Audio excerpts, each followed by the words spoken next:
Hi guys! Welcome to my channel. So, ఈరోజైతే నేను చేసిన వంటకైతే మా నాన్నకి తెగ నచ్చేసింది.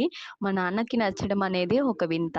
ఏంటి ఆ వంట అని అనుకుంటున్నారా? పాలకూర, ఎల్లిపాయ కారం అనమాట. దీనికోసమైతే ఫస్ట్ మిక్సీ జార్‌లో ఆనియన్స్, వెల్లుల్లి, సాల్ట్, కారం వేసుకొని మిక్సీ పట్టుకోవాలి. ఇప్పుడు ఈ మిక్సీ పట్టిన మిశ్రమాన్ని బౌల్‌లో వేసుకొని, నెక్స్ట్ బాండీలో ఆయిల్ వేసుకొని హీట్ అయిన తర్వాత పోపు దినుసులు వేసి ఫ్రై అయ్యాక ఎండుమిర్చి, కరివేపాకు వేసి ఫ్రై చేసుకోవాలి. సో, మిక్సీ చేసుకున్న మిశ్రమాన్ని వేసి బాగా ఫ్రై చేసుకోవాలి. సో, పచ్చివాసన పోయేంత వరకు ఆయిల్ మొత్తం పైకి వచ్చాక అందులో పాలకూర బాగా వాష్ చేసుకొని చిన్నవిగా కట్ చేసుకొని వేసుకోవాలి. సో, బాగా ఫ్రై అయ్యాక లాస్ట్‌లో గరం మసాలా వేసుకొని స్టవ్ ఆఫ్ చేసుకోవడమే.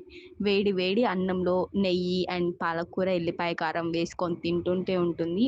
వావ్! మీరు కూడా ఒకసారి ఇలా ట్రై చేయండి. సింపుల్ అండ్ ఈజీగా ఉంటుంది.